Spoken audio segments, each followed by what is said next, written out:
Už o niekoľko dní sa uskutoční 3. ročník historických slávností na Valoch. Historický deň v obci Čierne. V sobotu 21.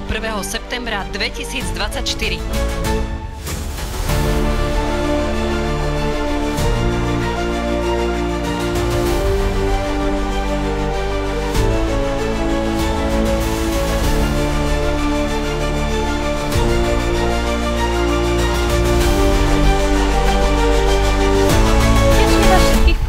Na 3. ročník historických slávností na Malé Šancevaly v obci Čierne.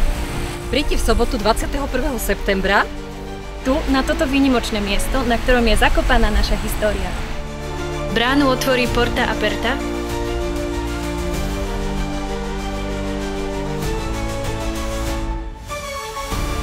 a predstavia sa historické skupiny.